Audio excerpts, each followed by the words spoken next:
Daghan ang naengganyo karon sa pagsulod sa forex trading human nga dinhi giingong ginapadaghan sa mga naundang nga investment company ang kwartang gibutang sa mga investor. Aton sayro na detalye ini pinaagi ni Argil Relator live. Argil. Yes, Sheila, nagpahimangno ang eksperto sa forex trading. Kinahanglan mo pa ilawom gayod sa coaching sessions in one seminars ang kining gustong mga musulod ni ini nga mga investor sanglit dili ing anak kadali ang pagpatubo og kwarta diha sa forex market.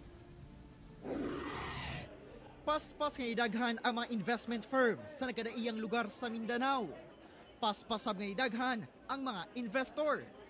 Paspas nga idako ang ilang kwarta.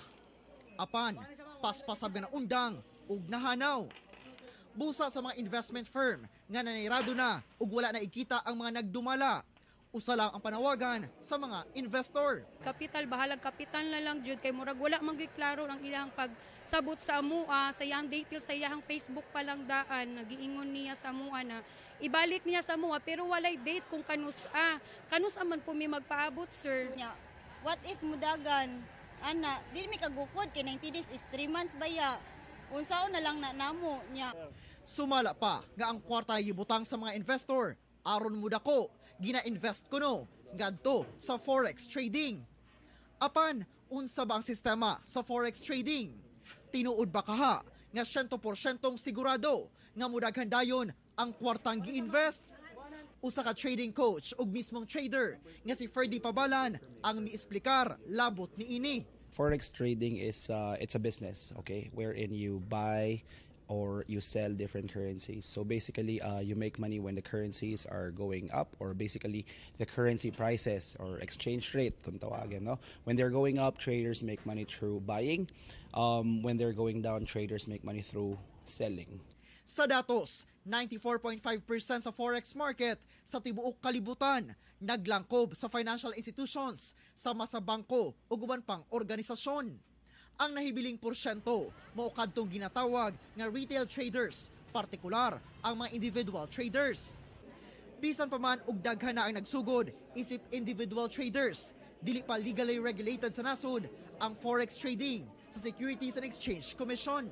The only way that you can trade forex in the Philippines is through trading yourself or doing it yourself. So meaning sir, walang trading na nangyayari sa Pilipinas, you trade it to other countries? I trade it with brokers who are regulated in other countries. That's why you do it online. Sama sa usa ka negosyo nga dili dayon ka mobubo og puhunan kung wala ka masayod kung unsa ang klase negosyo ang imong gisudlan. Ang forex trading dunay tulo ka stage.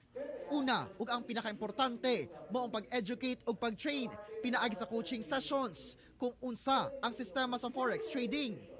Kung nahibalo na, mas dali na lang kuno nga makapangita og broker ug mosulod sa trading platform. Inaaral muna to, okay?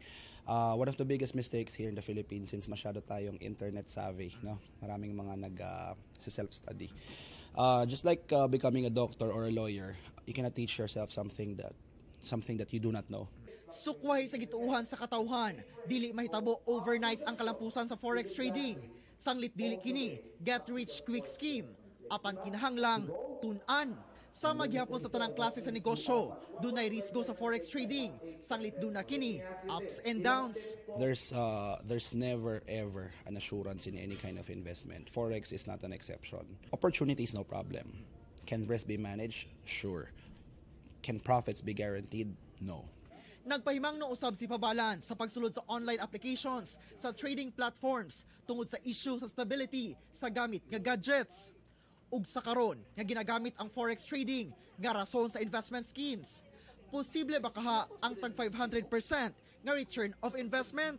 There are some traders who are really good, okay? And in terms of consistency, yung 400-500% per per week ba yan, per month, no? Well, yes, it's possible. Ang sinasabi lang naman kaya sobrang listo yung gobyerno natin siya is it's not regulated. Ibig sabihin, it's very risky. Tinuod man kuno nga dunay potential sa forex. Apan ang pangutana, kung sa forex ba ginahulog ang kwarta sa investors o Ponzi scheme ang sistemang ginasunod. Pangutanang ang mga tagdumala lang sa investment firms ang makatubag.